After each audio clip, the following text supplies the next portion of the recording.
Good evening, folks. Welcome to the first episode of Carolina Curveball Convos as we are opening up the 2025 college baseball season tomorrow early because of some inclement weather in the Carolinas, which is very unfortunate.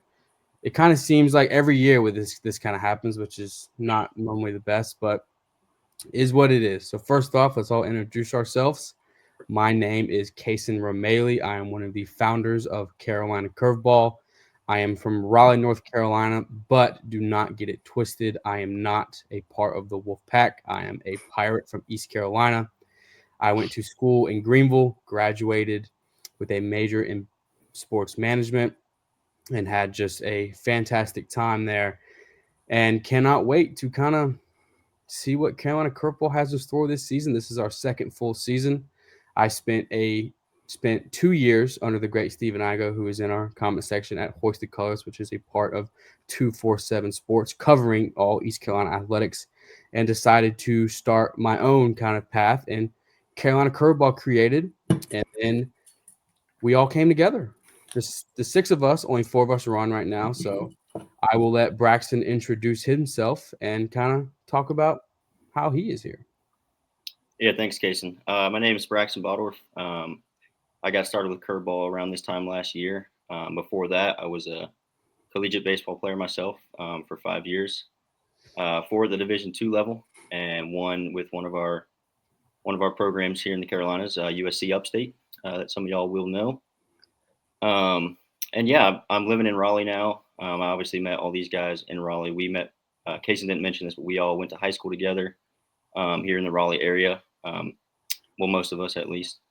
So yeah, we started this thing last year, and it kind of took off running. And I'm just excited to start year two with everyone and cover the Carolinas this season. Yeah, and Braxton, you're a great addition to the team. Colby, if you want to introduce yourself to our followers. Yeah. Thanks, Kason. My name's Colby Gallimore. I was born and raised in Raleigh. I graduated last May from the University of North Carolina at Charlotte. I got started with Curveball by Kason sending me a text about a year ago today, asking if I wanted to be a part of something that will cover all the D1 teams in the Carolinas, and sounded right up my alley. So I accepted and never looked back, and glad to see what we're doing today. Yeah, and all of us play integral roles in this. All of us do not have the same role. That is a major part of how this ship runs. And the last person we're going to introduce is the man himself, Reed Tobin. Introduce yourself to our followers. Thank you, Kason. I'm Reed Tobin. I graduated from East Carolina University last year. Currently in the Raleigh area as well, but I'll be relocating down to Charlotte within the next month. Kind of how Carolina Curveball started. Back in 2023, me and Kason were talking, watching baseball, and we were thinking to ourselves, what if we created a Twitter covering the Carolinas? Didn't happen in 2023, but after a lot of brainstorming before last year's season, we were able to get it up and running, and just excited for the future of this. Yeah, and this is just like I said, as people are starting to come in, this is our second season of covering college baseball in the Carolinas. And like I said before, been covering college athletics and kind of want to start my own path. And me and Reed were a part of the original band of this. We're all part of the original band, but we're missing one member, James Malice, also known as the technician.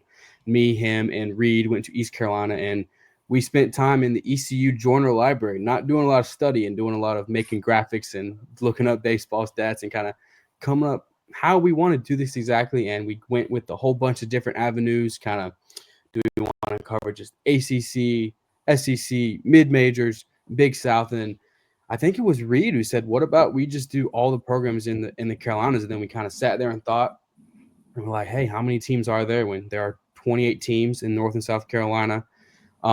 And here we are today. And I will say this right now: I did not expect this to be what it is right now, and I'm the first to say also I am extremely grateful for our following, and I'm extremely grateful that if you are watching, you are watching. I hope you are enjoying it. Please comment, ask us questions. We love to talk ball. That is what we're here to do tonight.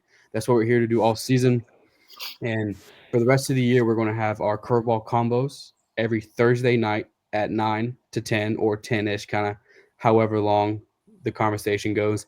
And then Sunday nights at from 9 to 10 to kind of recap the weekend as well, which will be a big part. And also to kind of discuss where our coveted power rankings are going to be on Monday. So that kind of transitions us to our next topic. And probably most of you, if you're watching, have seen are a lot of people would say controversial power rankings over the last 2 years. A lot of people don't disagree. A lot of people don't agree with them, not disagree with them. So, Braxton, if you want to pull those up so we can kind of discuss the power rankings. Yeah, so here they are. Now, mind you, folks, these are preseason. They don't hand out awards in the preseason, people. So if your team is not in the top, it's perfectly fine. It's just okay. So to start off, it's pretty ACC heavy at the top, as expected, because there's just really not many other SEC teams or other Power Four teams in the Carolinas. Braxton, if you want to take a lead on this and talk about the Carolina Curveball power rankings from your perspective. Yeah, so obviously, I would say the top six. I think there's an argument to kind of have any of those teams in any of those spots. I think Carolina just being at one is just a product of what they're returning, both on the mound and at the plate. Obviously, Clemson's going to be very good. I think a couple of us had Clemson one. I mean, like I said, there's an argument for every team. I think Duke has a very good argument as well this year, and Wake State and South Carolina. I mean, those six right there are probably going to shuffle through there all season long, depending on the results. And obviously, we don't forget about our mid majors, Coastal, East Carolina. I mean, there's just so many talented programs in the Carolinas, and it's going to shake out how it shakes out. The way we do it is every weekend or every Sunday night we make our own polls, and we kind of basically mathematically put that together to count up the votes, and that's how our rankings work. It's not a whole like I think this team should be one, I think this team should be two. It's all done based on the six of us just coming together and making our own polls and seeing how it plays out. So, but yeah, I mean, like I said, I had Carolina one, and as a Carolina growing up as a Carolina fan myself, I'm obviously have a little bias towards them, which I will admit, but I'm definitely excited to see how all these teams fare this year. Yeah, and Braxton, you kind of put up a good point on how I want the people to know how these rankings are made. We are a 6-man crew. Myself, Braxton, Colby, Reed, the technician, and our last counterpart, Mr. Money. Mr. Money is going to be a big part of our sports betting branch of this. He is a master bettor. Some may say he says he's a master bettor, but his slips may say different. But he's also a big part of this too. And the six of us make a ballot each Sunday night, and we tally them up that way. It's not like Braxton said, how all of us are kind of like pitching why North Carolina should be above Clemson or why Wilmington should be over Wofford. It's by a point system, so each of us have our own ballot, and that's how it's added up. And another point that I would like to get as Steven comments, also, Kason, why are you an NC State baseball fan over ECU? That is propaganda. That is not true. I would like to get it all off our chest and say our teams are somewhat biased. I will say we're not trying to be biased, but you can say what you want in anything. There's bias in everything. There's bias in AP poll voters, Heisman voters, NFL MVP voters, NBA voters. There's always bias, but we also do our best to kind of look at the bigger picture, look at numbers, not do with our feelings. But with that being said, I would like each of us to kind of say the programs that we support, because we're all college baseball fans. And growing up watching any sports team, you're not watching every single team. You are, but your heart is always with one team. And I would kind of like to let our fans know where our hearts lie. So, Reed, if you want to begin with you and kind of explain the programs that you support growing up. Yeah, so obviously, like I said, graduated from East Carolina, so big ECU fan. But growing up, I was born into a Chapel Hill household, so definitely have ties to the Heels. But I'm here supporting all the programs. I want to see the best out of all 27 teams. Yeah, Colby, if you kind of want to talk about your biases, not biases, Yeah. but your program. Sorry. Yeah. So I graduated from Charlotte, so I'm a 49ers fan, but Both of my parents went to NC State. They met there, so I grew up, and I still am a pretty big Wolfpack fan. Yeah. Braxton, if you kind of want to talk about your connections because you played college baseball and also the other programs that you support. Yeah, I mean, obviously, I played at USC Upstate, so I'll always ride for my Spartans, for sure. Them, and then like I said, I grew up in a lot like Reed, grew up in a Carolina household, and I'm talking about the Heels, not the Gamecocks. Sorry to y'all, but we claim Carolina. But yeah, Tar Heels and Upstate would be my two that I. And then obviously all the Carolina teams we kind of root for just when they play outside competition. I think we can all agree to that, and we want to see all these teams do well nationally. Yeah, and I definitely think to Braxton's point, we do root for all of the Carolina teams as we're going to start our Pick'em series tomorrow, and they're all non-conference tomorrow on our Pick'em series. And let's just say a lot of us are rooting for the Carolina teams. We're not going to say our picks yet, but those will be out tomorrow morning. But as I've said before, I am an East Carolina Pirate. I went to ECU, lived in Greenville, and covered that baseball program very closely. Thanks to Stephen Igo, have just unreal memories that I will never forget covering ECU baseball. That was by far my favorite sport to cover at East Carolina because it is the most prominent in my opinion. So I just have great memories there. Okay. Next, do we have any comments we want to address? Oh, there's our former colleague James Mouse in the comments. Why is Clemson not number one? Reed, would you like to kind of give an argument why Clemson should be above North Carolina, or kind of why North Carolina should be above Clemson? Yeah, I'll start there. Well, I personally, James, I had Clemson at 1 over Carolina, but I think both teams have a great argument for being number 1. You look at who both teams return, obviously UNC with DeCaro, Luke Stevenson, Gavin Gallagher, and then you look at Clemson with Canarella, Connect. So, I mean, either team has a really good argument. I have no issue with either team being 1.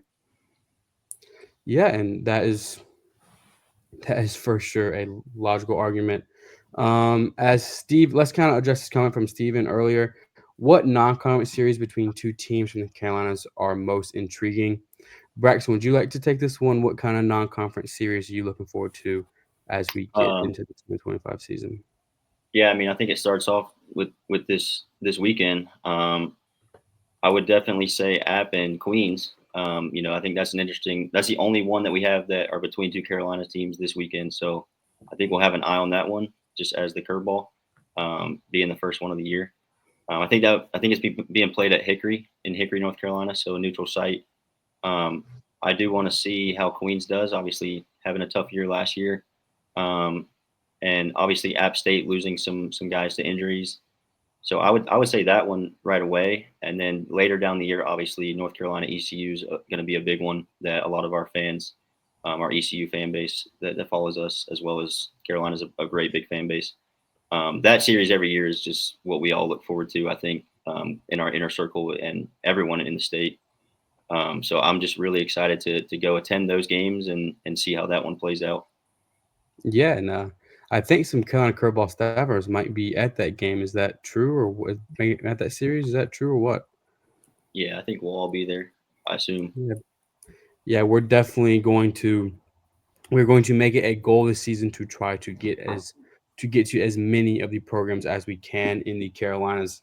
So the next kind of segment I want to talk about is kind of a team prediction segment, kind of to preview the teams in the Carolinas and kind of talk about what kind of different what programs are different from each other and how they stack up against each other, which I think is going to be huge for sure. And so, Reed, we'll kind of start with you. Which team will have the most wins in the Carolinas by the season's end? This one was a tough one for me, but I like Clemson. I think they do have a tough schedule. They do have to go to FSU. They do play Clemson, or they do play Virginia as well. But just look at the production they return with Canarella. Not to mention they had Luke Gaffney, Big Ten Freshman of the Year from Purdue last year. So I think they'll win 40-plus games this year. Colby? Yeah, I'm not a pirate, but I'm going with ECU to have the most wins in 2025. Just seems like year in and year out they dominate the AAC, and I don't think it's going to change. I know the team looks a lot different. I know it's a lot more young, and I think it has a lot of potential though. So I think ECU will have the most wins in the Carolinas this year. Yeah, definitely. As a ECU grad and ECU fan myself, this is a very young and hungry ECU team. I'm really looking forward to seeing it kind of what happens this year. This is kind of not normal for Cliff Godwin to have this many freshmen in a starting rotation and in a starting lineup. We're starting 2 freshmen tomorrow, which I think is kind of crazy, but it's college baseball nowadays. That's how Cliff Godwin runs his program. Braxton. I will have to go Tar Heels. I just think that this team, honestly, a lot of it's based on their schedule. If you go and look at their schedule, they have a lot of favorable ACC weekends at home, and I think this team's elite at Boshemer. I mean, look what they did last year, hosting the regional, hosting the super regional, winning both of those. They host State, Duke, and Wake, all interstate rivals at Boshemer. They also host Miami at Boshemer. I think the only tough trip they go on is down to Tallahassee to end the year. But I just see this team with what they brought back in DeCaro, Mateus, and that pitching staff, along with, like Reed mentioned earlier, Stevenson, Gallagher, and some of the bats they brought in the portal. I think this team's gonna have plenty of wins and challenge for the ACC and possibly Omaha again. Yeah, for sure. And speaking of the ACC, as some people saw this week, we did our 3 bold predictions, and I'll kind of pass this one to Reed Tobin. Reed, what was your last bold prediction about the ACC? Yeah, I think this is the year the ACC finally dethrones the SEC. I think you just look at the overall balance of the ACC, not counting the Carolina teams. You look at Florida State, Virginia, Georgia Tech, Stanford should be pretty good this year. I think this is just finally the year they get over the hump. You know, they've only won the national title one time since 1955 with Virginia back in 2016. So I think everyone's ready to see the SEC's reign come to an end. Yeah, for sure. That's a great point. I think a lot of people outside of the SEC kind of want that, where the SEC has run the sport forever. So kind of to pivot from being the top dog in the Carolinas, who do you guys think will be a dark horse team in the Carolinas? Kind of who will have the biggest improvement from last year? Kind of a team that had a down year last year and kind of is going to have a better year this year. Colby, would you like to start off with this one? Yeah, I have 2. First one, I'm gonna rock with my alma mater, Charlotte. I think they had a tough first year adjusting to the American from the Conference USA. I think they returned Carson Bain, Noah Furt, who are 2 studs in the lineup. Dante DeFranco, a super utility guy. He could play every position. And I think they had a lot of talent in the portal. So I like them to have a bounce back year, finish top 3 in the American, I'd say. Campbell's my other team. I think they'll bounce back and be a top dog in the CAA. Yeah, it was a real shocker last year for the Camels, and especially for their fans. I mean, we have a strong Campbell following that we are extremely grateful for and love interacting with them. And last year was just kind of shocking considering they had Lawson Harrell and Grant Knipp last year, 2 of the best hitters in the country. You could argue Grant was one of the most electric players in the country. I remember versus ECU last year, he was knocking them all on the field and closed the game at the end to get the win. You don't really see that in college baseball these days, which is just very, very impressive. And I'm definitely looking forward to see what this Campbell team looks like with the new first year head coach. Their head coach Hare went to Ohio State. I'm also kind of looking forward to see how that program looks. They have a big opening series against Arizona State. Is it tomorrow? Correct? Yeah. Yep, at Arizona State. Kind of looking forward to see how they look tomorrow. Braxton, is there a team that is kind of flying under the radar, you think, this year? Yeah, I would like in terms of like biggest improvement from last year. I would have to shout probably Winthrop. I think just from the year they had last year, I think they had 19 wins. Bringing in Coach Mike McGuire, who's my former coach over at Upstate. He wins a lot of baseball games, and I just think that in terms of the biggest improvement from one year to the next, I think they will be right up there in that conversation. I think he'll hit the ground running there. That is kind of a sleeping giant in the mid-major world. with that really nice stadium. They'll be hosting South Carolina next week during the midweek. And yeah, McGuire knows how to win games. He brought in a lot of good talent, and I just expect them to improve drastically. And Reed, do you have any under the radar teams this year, or any thoughts to follow up our teams? Yeah, I'm gonna say I don't know if they're too much under the radar, but I think there's definitely a bigger improvement from them last year. Wake Forest, obviously coming off a very up and down, inconsistent year last year. Obviously, they were preseason number one last year. Chase Burns, best pitcher in the country. But Tom Walters, he said this team is better than last year's team. I mean, they returned Jack Winay, Merrick Houston. They add Ethan Conrad, who was a stud last year at Marist. I think he'll fit in really well with this group. So I think this Wake team will be back to hosting a regional this year. Yeah, and that goes into one of my bold predictions. I think I said 5 teams in the Convos will host a regional this year, which is just absolutely crazy. But I definitely think it is possible.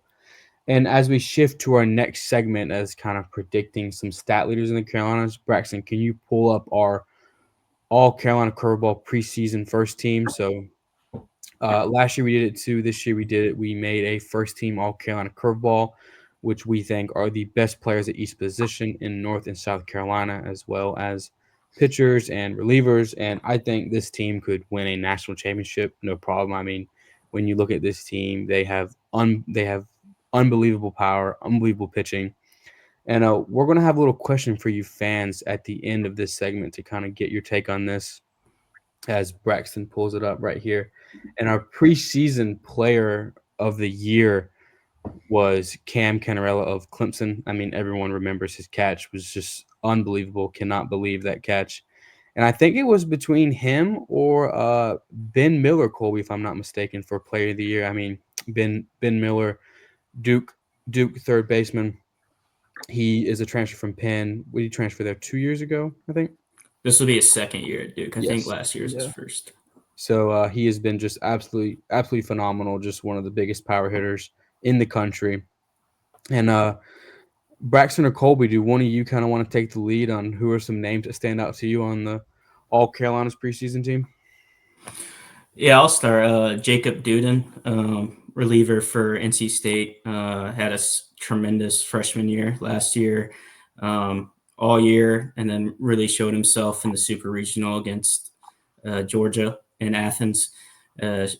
Got Charlie Condon on strikeout, 1 bases loaded, 1 out, and then got a ground out in the inning. I believe State was only up 4-2 in the 5th inning. Then he shut the door for a couple innings and then handed the baton over. But I think he is one of the best, if not the best, relievers in the country.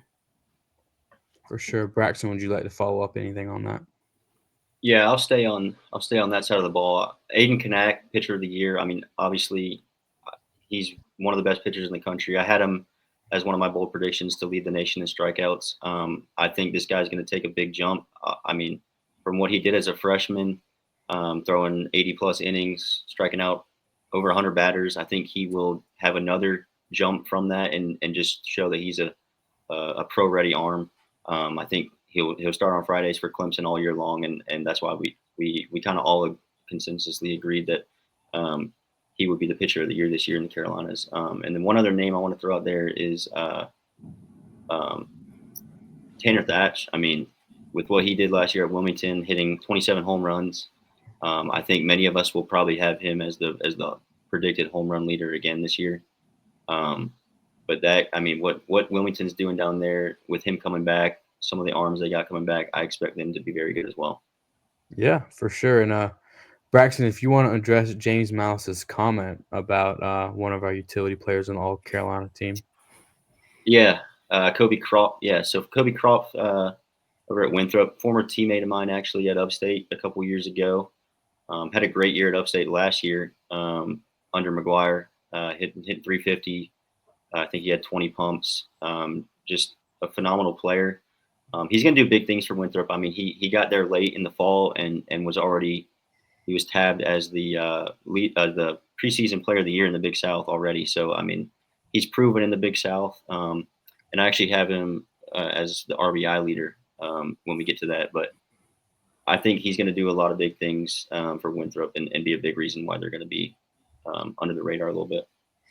Yeah, and Reed, any other names you kind of want to let get their flowers on this I'll go Carolina with team? Ethan Petrie. I think we're all curious to see him with Paul Manieri in his first year with South Carolina this year. I mean, you look at Petrie's numbers his first 2 years at South Carolina, absolutely sensational stuff. But yeah, I'm going to touch on another name that's not on this list, Eli Putnam from Davidson.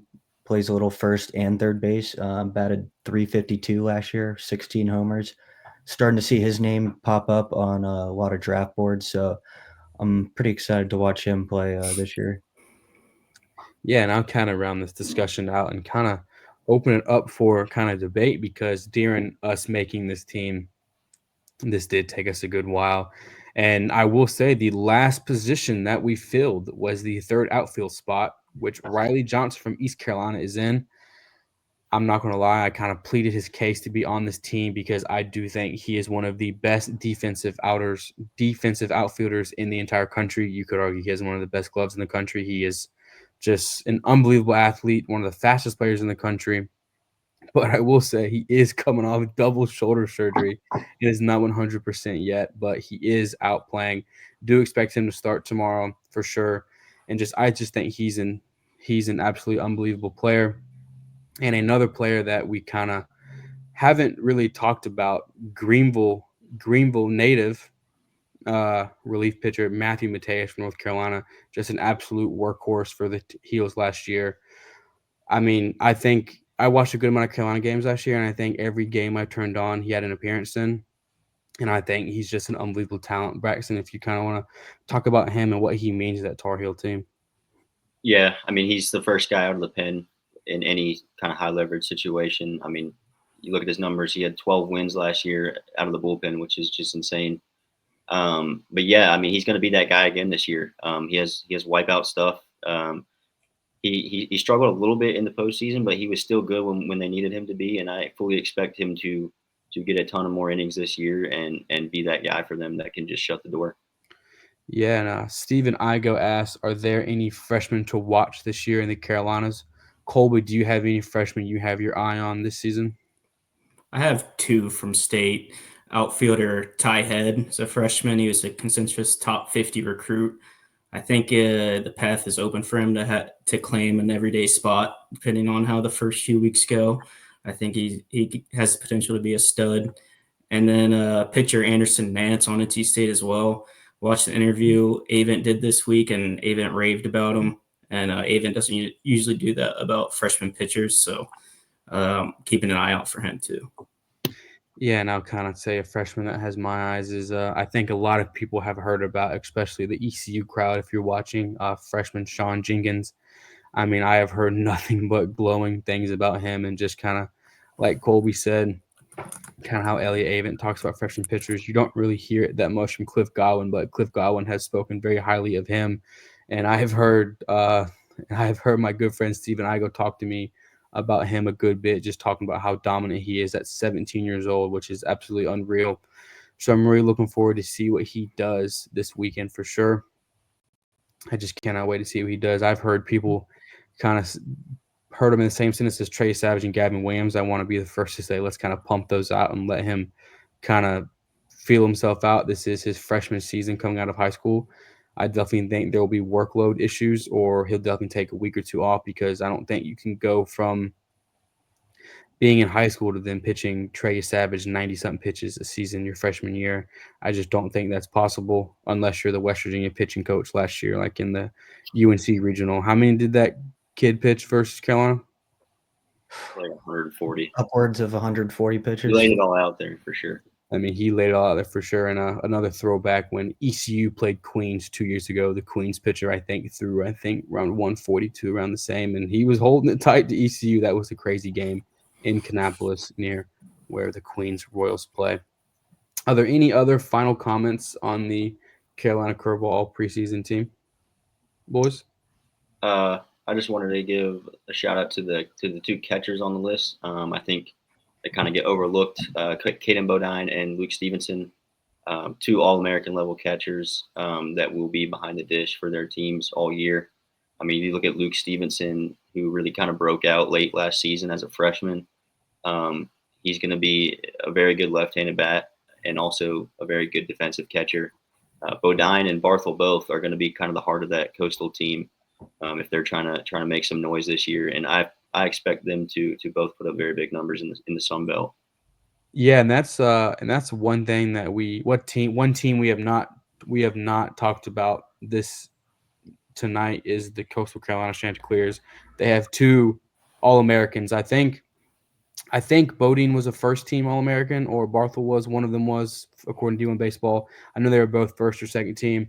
And just first-year head coach after Gary Gilmore retired, kind of looking forward to see what they look like down there in Conway.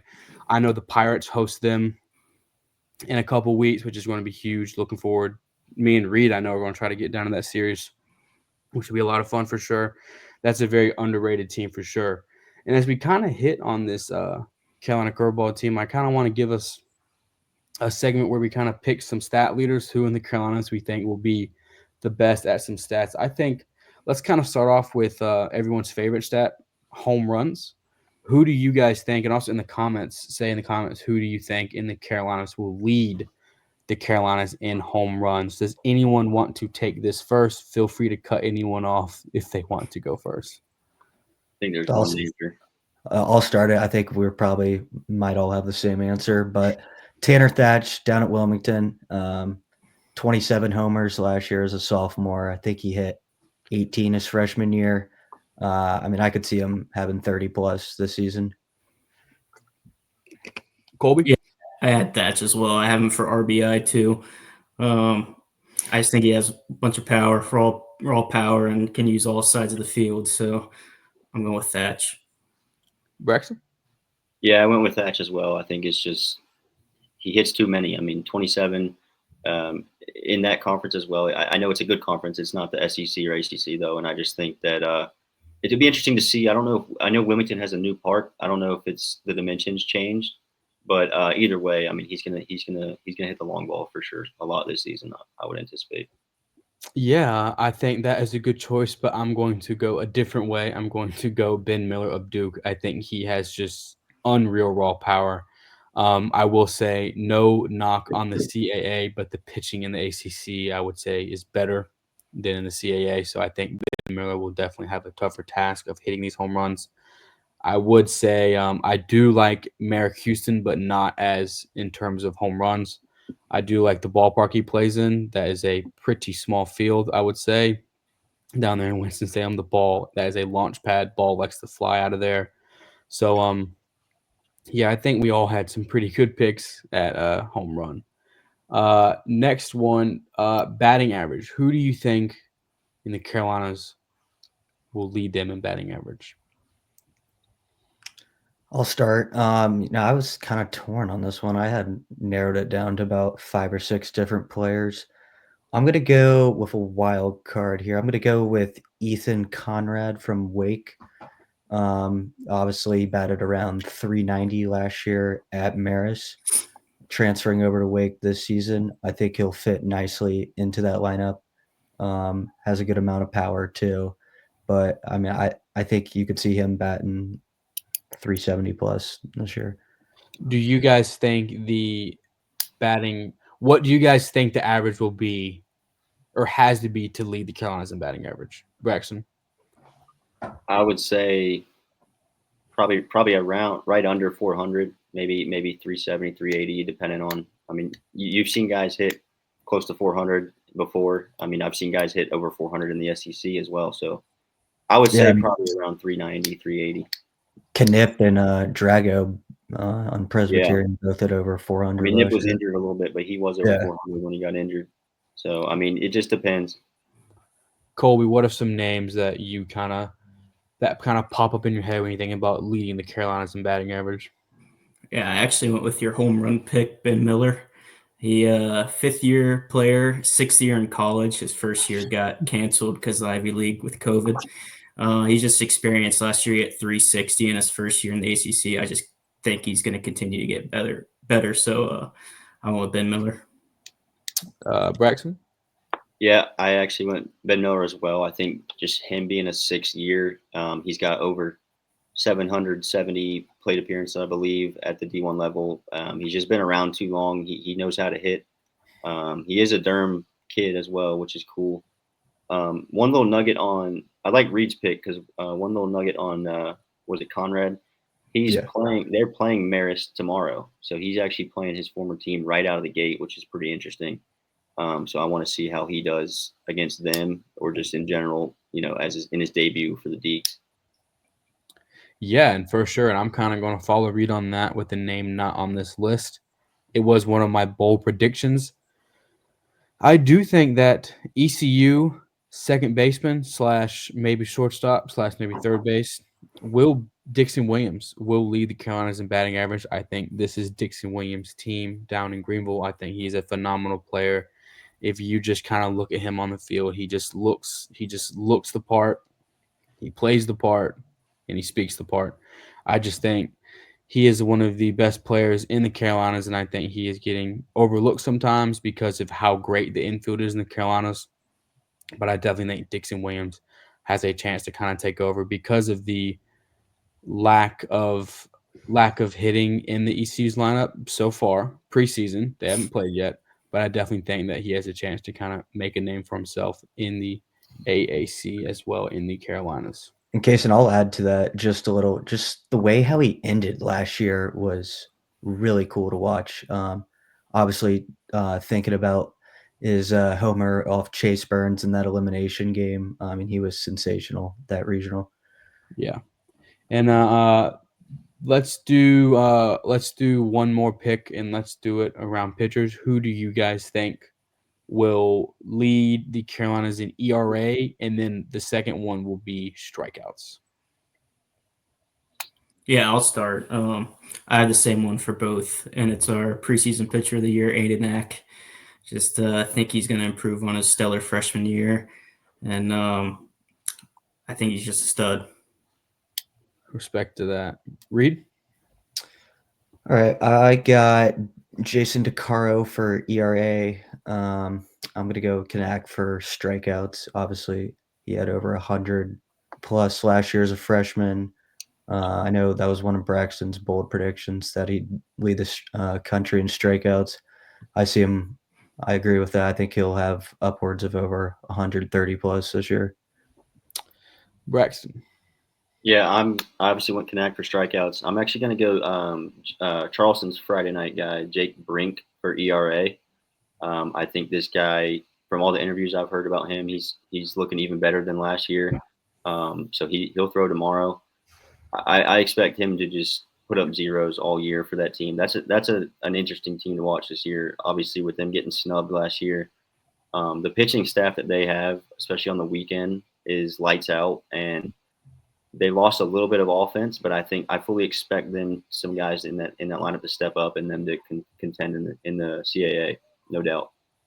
Yeah, for sure. I think that's a great pick. And for my strikeout and ERA leader, I'm going to go with the same player, and that is Aiden Kanak. I think he is just an absolute animal on the mound. As a freshman, he was outstanding.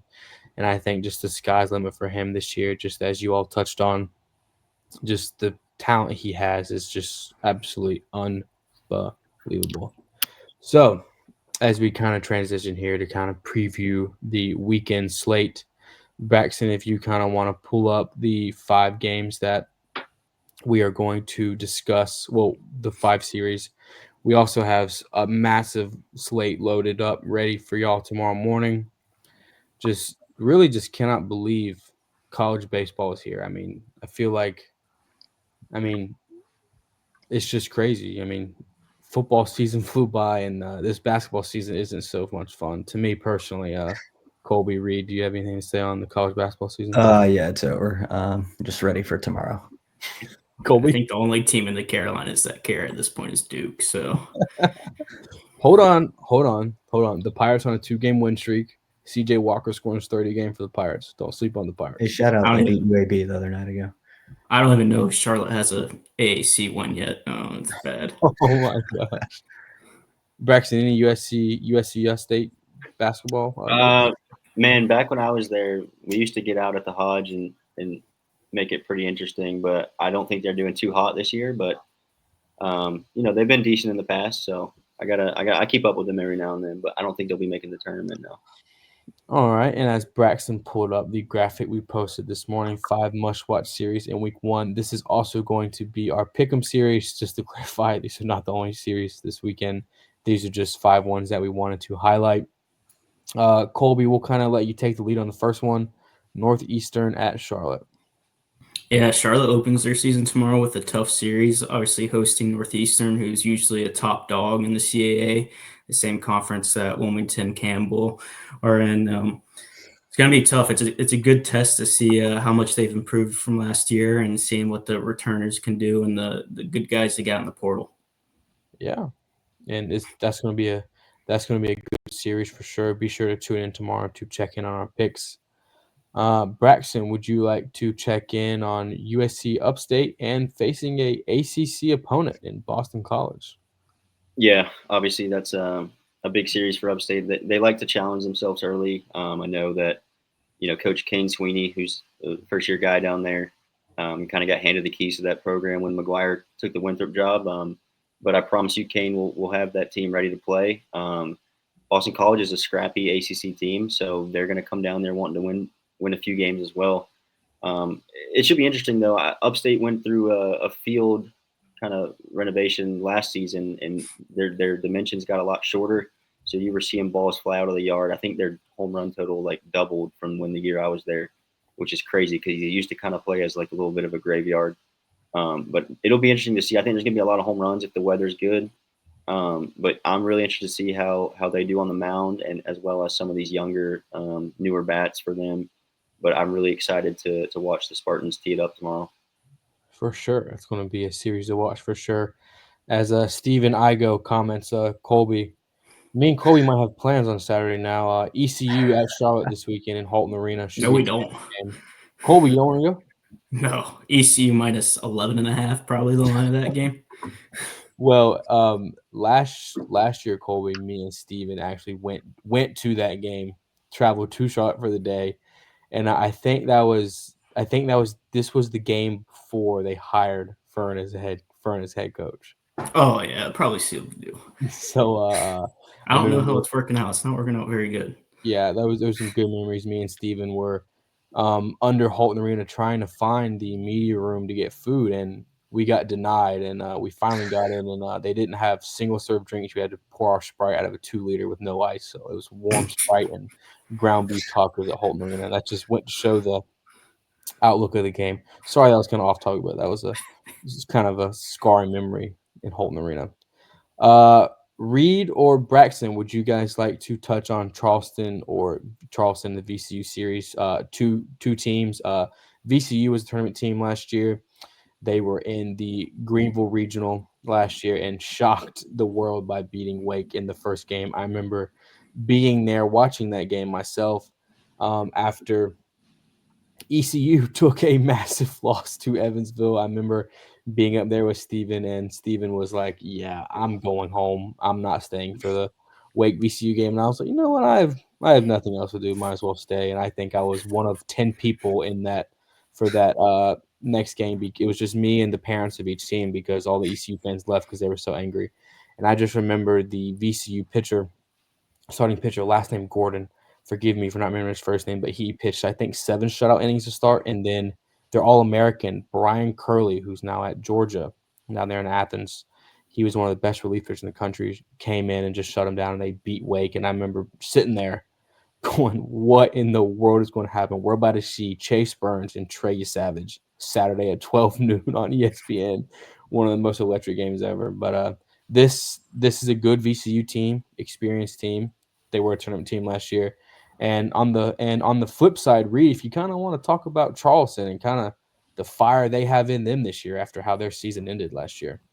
Yeah, I think we're all eager to see Charleston take the field tomorrow.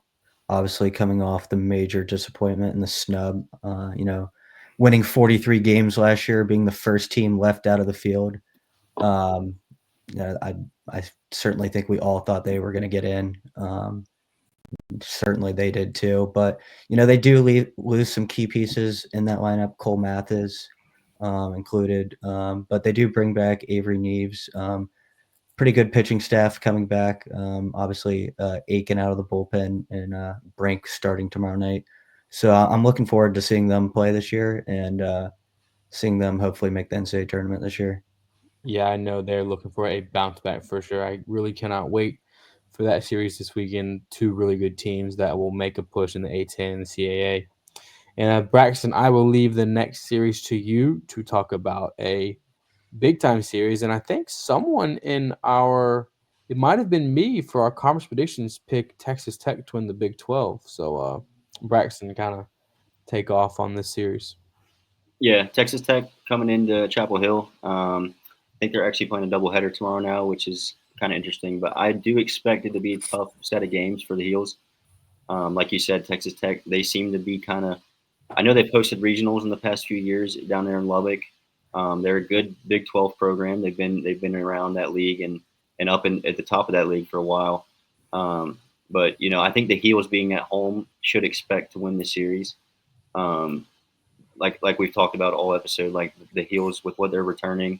I'm really eager to see how these new guys play, especially in the outfield. losing Cook, Honeycutt, and D'Onofrio. Like you got to pretty much replace that entire outfield, and then obviously like Osuna too, with everything going on with that is kind of crazy. But we don't need to touch on that. But yeah, I mean, I'm just interested to see how people play. Like Kane Kepley is a name that we've kind of talked about with us a lot.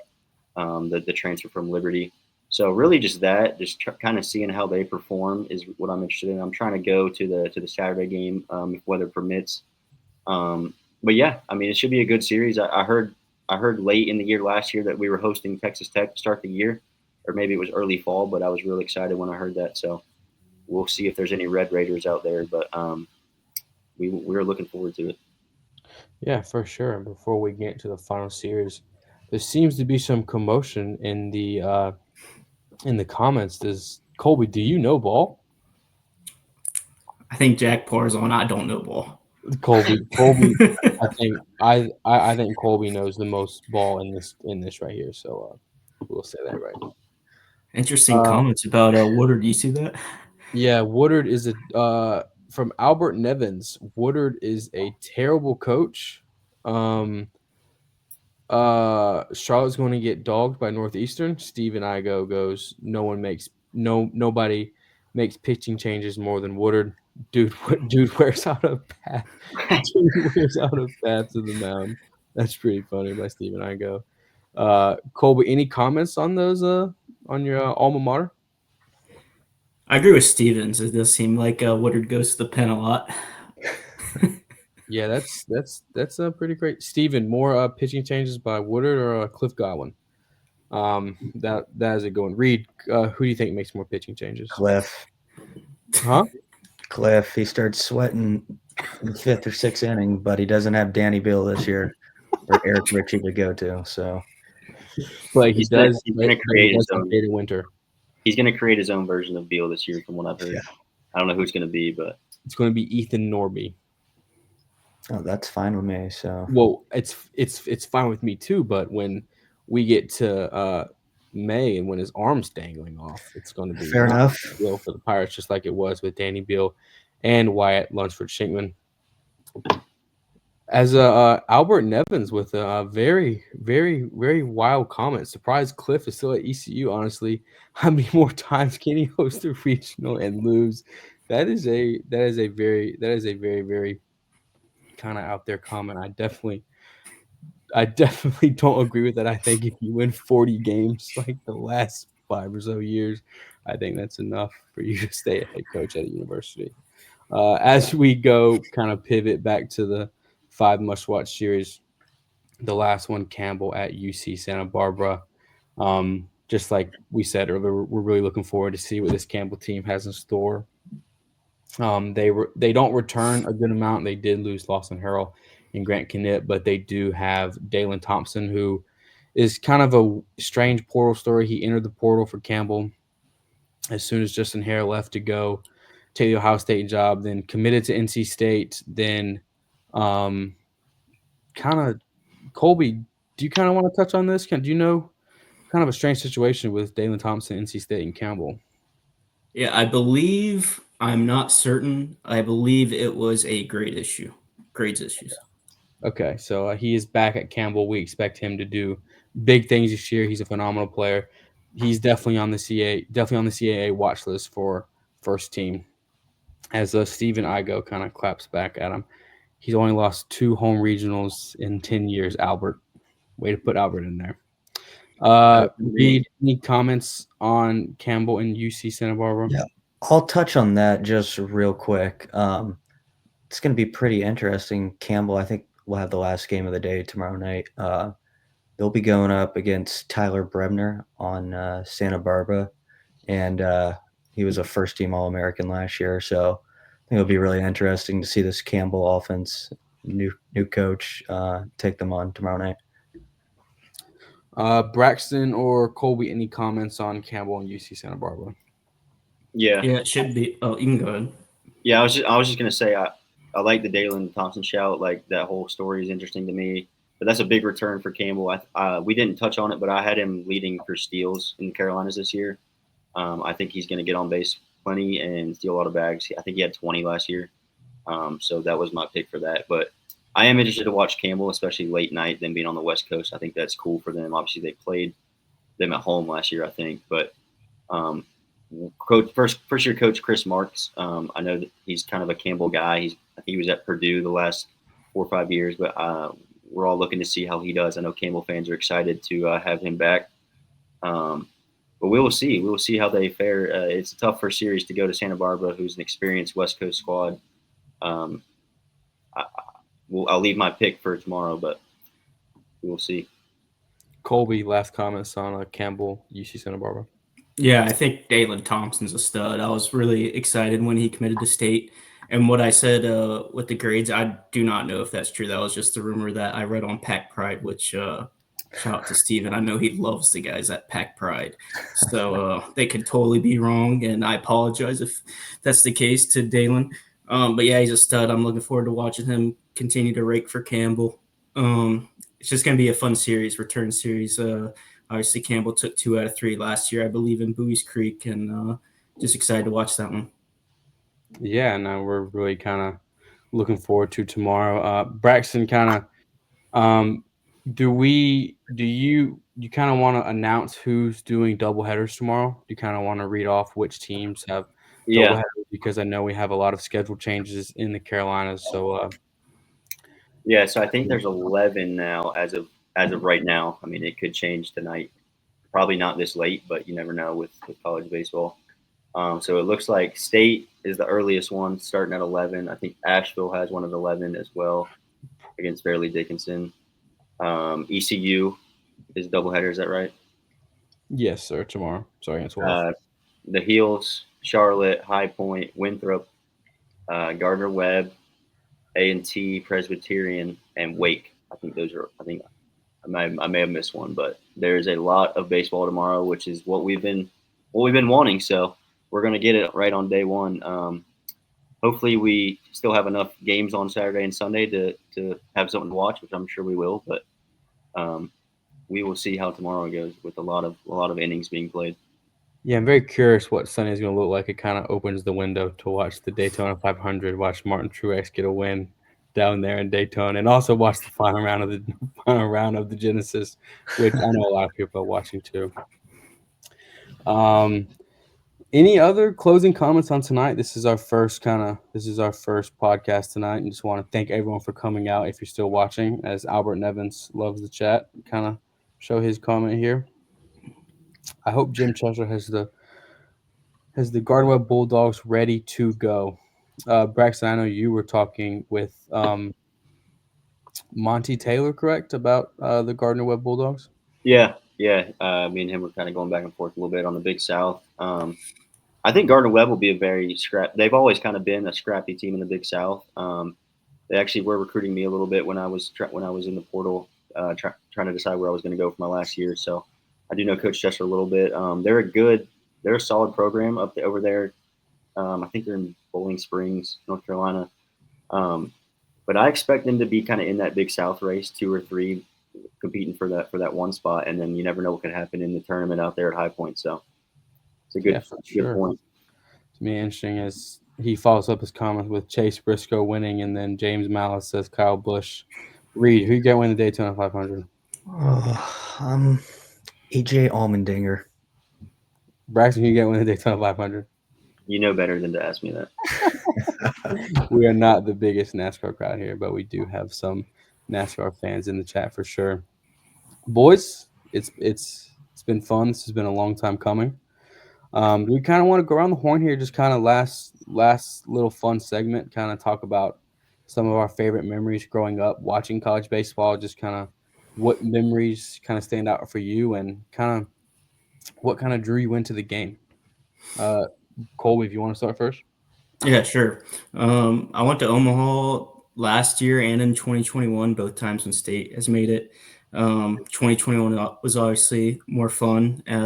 Probably favorite memory was watching state beat Vanderbilt 1-0 on an absolute gem by Sam Highfill. I think he threw 7 1/3, 2 hits, 7 strikeouts against a stacked Vanderbilt lineup. It was amazing to watch. Braxton, would you like to take it?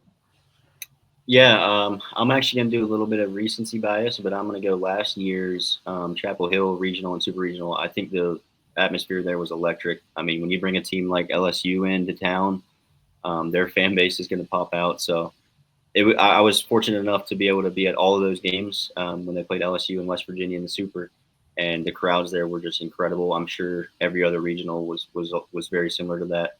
So I would say that one for me. Just and then one play in particular was, I know we've talked about it, like Vance Honeycutt a couple years ago, robbing the home run at the wall, was at that game. I think it was against Georgia. That was an incredible play just to see in person. And then obviously I have a ton of memories just from playing the game as well, but we don't have to get into all that tonight. But I'm just excited, man. Tomorrow, one more sleep, and we get to see it all start up tomorrow. So That's right, for sure. Reed, you kind of want to talk about some of your favorite memories?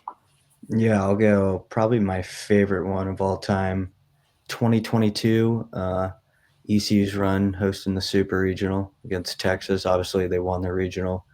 Then welcoming the Giants of Texas to town. Just the atmosphere in Greenville that entire week was something I'll never forget. Probably one of the best times of my life. Obviously, didn't end the way that we wanted, but another good one. We were talking about it last night, all of us. 2013 NC State and Carolina and Durham in the ACC tournament, 18 innings. I think that game went to about 3 a.m. I think I left in the 14th inning. Yeah, that one is that's a crazy one for sure. I'll go with my memory. I was, like I've said earlier, I was fortunate enough to be able to cover East Carolina baseball the last 2 years, and I have just numerous memories with Steve and Igo going covering them. I think a really fun one that I kind of want to bring up. Me and Reed Tobin made a trip last year up to Norfolk, Virginia, to watch the East Carolina Pirates play Old Dominion. In Old Dominion, we get there. Their ballpark is not what we expected. It was raining, cold, wind. East Carolina did not play their best, and I was the only ECU media member there. Also, just keep that in the back of your head for right now. Watching the game, close game. Oh, and I'm sitting under the bleachers where the press would sit, and all of a sudden, all this water starts trickling on my laptop. My laptop gets flooded with water. I start flipping out because my laptop's toast. I look at the scoreboard. ECU's. Reed, were they tied in the ninth inning? Yeah, and it was so windy, that walk-off right over Yeah, so Noah's head. Old Dominion decides to hit a walk-off home run. It's just me, lone ECU media member, me, just a 22-year-old student. Had to go talk to Cliff Godwin. 30 seconds fresh off a walk-off in the wet, cold rain at Norfolk, where ECU was ranked. I think they were ranked pretty high, Reed, weren't they? Yeah, I think they were right around in the top 10. Yeah, I think they were right on top 10. I remember my first question to Cliff Godwin was, Cliff, do you think the weather played a factor in today? and he looks at me, looks around, looks back at me, and goes, "What do you think?" So that was kind of my kind of crazy moment. I will say a good memory that I have is last year. Had the pleasure, like I said, to cover with Steve and I go. The Greenville Regional was absolutely outstanding. I mean, yes, the Pirates did lose Evansville, but then again, just an incredible atmosphere when it's in Greenville. Watching Chase Burns and Trey Savage go at it was absolutely incredible. So as we close out night one, does anyone have any comments they want to say, recap, or thoughts going into the 2025 season? If you have any comments on Twitter, be sure to put them in. We will discuss them as we kind of wrap up the night. One more sleep, gentlemen. Just like Braxton said, we're almost here. Will everyone be working tomorrow, or will they be working while watching college baseball, or watching college baseball while working? Which one? I'm hoping I'm going to be done right around when the games are starting. Fingers crossed. We'll see, though. Well, I know all of them are that. getting pushed up, so Yeah, I know that I go to lunch right at 12 o'clock, first pitch for ECU, so I will have that up for sure. Colby, you? I'm in the office all day, so I'll definitely be scoreboard watching tomorrow. Yeah. So I just want to give one more thank you to all of you that have tuned in tonight. This is the first of many to come. Also, work with us. This is our first one. We're not going to be perfect. There are going to be maybe technical issues or us not speaking well. Just know that this is our first one. Thank you for coming along for the ride. Thank you for the follows, the likes, the retweets, the support, the shout outs. Be sure to follow us on Instagram and Twitter. We just cannot thank you all enough for following with us tonight and watching. And folks, we will see you on Sunday night. Thank you and good night.